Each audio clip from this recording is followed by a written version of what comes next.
오늘 전해드릴 소식은 얼마 전 2024년 출시되는 신차 소식을 전해드리면서 특히 르노 코리아의 역대급 신차가 될 오로라 프로젝트 첫 번째 신차가 조기 출시될 것이라 전해드린 적이 있었는데요. 이 모델은 오로라 1 모델로 중형급 하이브리드 신차로 알려져 있습니다. 그러면서 2024년 또 하나의 기대자 KGM의 KR10 역시 하이브리드를 추가한다라는 소식이 긴급하게 전해졌습니다. 2024년 신차들의 대세도 하이브리드 모델이 될 것은 확실해 보이죠. 실제로도 2024년 현대기아는 거의 전 차종에서 하이브리드 파워트레인을 적용하며 하이브리드 풀 라인업을 예고하기도 했습니다. 갈 길 바쁜 KGM 역시 쌍용 자동차를 인수하며 경영 정상화가 우선인 만큼 많은 개발 투자비가 들어가는 하이브리드 모델은 고려하고 있지 않다라고 했지만 최근 국내 하이브리드 대세에 따라 KGM의 올해 6월경 토레스 기반 쿠페형 SUV 출시 역시 전기차와 하이브리드의 파워트레인이 될 것으로 예상이 되고 있네요. 하지만 결정적으로 이 신차 역시 토레스 기반으로 만들어지는 것이죠. 물론 구독자님의 제보에 따르면 우리가 상상하는 그 이상의 멋진 모습이라고 알려주긴 하셨지만 그래도 이전 쌍용 자동차 시절 티볼리 대중소의 늪에 빠지는 게 아닌가 걱정스럽기도 하죠. 그렇지만 KR10은 토레스가 처음 등장하며 국내 자동차 업계에 센세이션한 바람을 일으킨 것처럼 새로운 도전이라는 것에 기대가 더욱더 큰 게 사실이기도 합니다. 이미 서울 모빌리티 쇼에서 KR10의 모습이 공개가 되며 토레스의 성공 이후 또 한 번의 신화를 써내려가지 않을까 예상되기도 하는데요. 일부 누리꾼들은 지금까지는 시작에 불과하다. 진정한 정통 SUV 왕의 기한은 KR10이 될 것이다 라고 말할 정도로 과거 대한민국의 SUV를 대표하던 코란도를 계승하는 모델로서 거는 기대감은 최고조라고 말할 수 있을 것 같습니다. 즉, 코란도의 후속 모델이 바로 KR10인 셈인 거죠.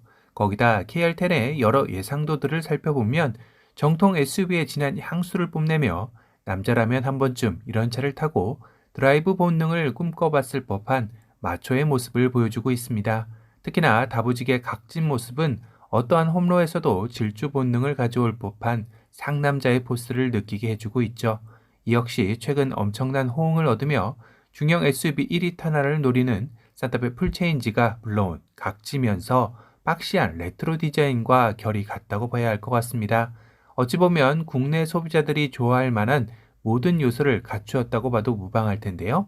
딱 하나만 빼고 말이죠. 사실상 KGM의 KR10이 올해 출시를 앞두고 예상되었던 파워트레인은 내연기관 모델이 아닌 전기차가 우선이었습니다. 물론 이후 가솔린 모델 출시가 예고되었긴 했지만 당시만 해도 전기차가 대세였기에 KGM 역시 세계적인 전기차 기업인 비아디와 MOU를 체결하며 이례적으로 내연기관 모델이 먼저가 아닌 전기차를 먼저 내놓는 초강수를 펼쳤던 것인데요. 하지만 작년 한 해 모든 전기차의 판매량이 급격하게 떨어지며 오히려 대세는 이 공백을 메울 하이브리드 파워트레인이 대세를 이루며 전기차를 밀고 가려 했던 KGM으로서도 화들짝했을 것 같습니다. 그러자 KGM은 갑자기 노선을 급선회하며 앞으로 나올 신차들에게도 하이브리드 파워트레인을 적극적으로 검토하겠다라는 방침이 전해지며 이목을 집중시키고 있다고 하는데요. 당연히 여기에는 오늘의 주인공인 KR10과 500, F100 등이 포함되었다고 전해지고 있습니다. 다만 앞선 KR10의 전기차 우선 출시에 대한 변화는 없는 것으로 보여지는데요. 이는 KGM의 신차 하이브리드 파워트레인의 추가 방침 적용 시점이 2026년부터라고 하니 KR10 역시 예외는 아니기 때문이죠.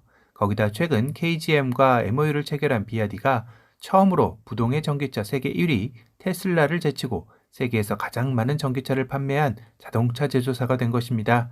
KGM으로서는 비아디의 이런 역대급 성장에 탄력을 받을 수 있는 절호의 기회이기도 하죠. 거기다 이미 전기차 개발에 있어 같이 협력해온 MOU 관계도 있다 보니 KGM의 전기차 출시일 수정도 여의치 않은 상황일 겁니다. 그럼 다시 정리하자면 올해 KR10의 첫 출시 파워트레인은 전기차가 먼저 등장하고 이후 가솔린 모델 출시, 그리고 나서 하이브리드 파워트레인이 가장 늦게 적용된다는 것이죠. 바로 KR10의 첫 출시부터 하이브리드 파워트레인을 추가하지 않는 것에는 다소 실망스럽기도 합니다. 2026년이면 또 국내 자동차 시장의 대세는 어떻게 급변할지 모르기 때문이기도 하죠. 결국 물 들어올 때 노져와야 하는데 이번 방침이 이전 쌍용 자동차 시절부터 항상 뭔가 한 발짝씩 느려 아쉬웠던 모습이 오마주되는 게 아닌가 걱정스럽기도 하네요. 그래도 KGM의 초기에 하이브리드 파워트레인을 아예 고려하지 않는다라는 것보다는 다행이라는 생각은 듭니다. 데이터상으로도 2023년 1월부터 11월까지 하이브리드 모델의 판매량은 28만 3,365대로 전년 동기 대비 무려 46%나 증가한 수치를 보여줬습니다.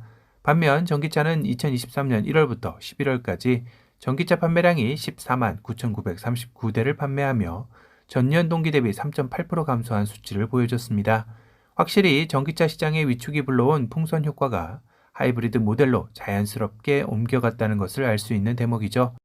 그렇다는 것은 또 하나 국내 완성 업체들의 하이브리드 경쟁 역시 앞으로 더욱더 치열해질 것으로 보여진다는 것입니다. 소비자들 입장에서는 치열한 경쟁으로 다양한 하이브리드 차종과 더불어 가격 경쟁으로 조금 더 합리적인 소비를 할 수 있는 기회이기도 하기에 전혀 나쁠 것은 없어 보이죠.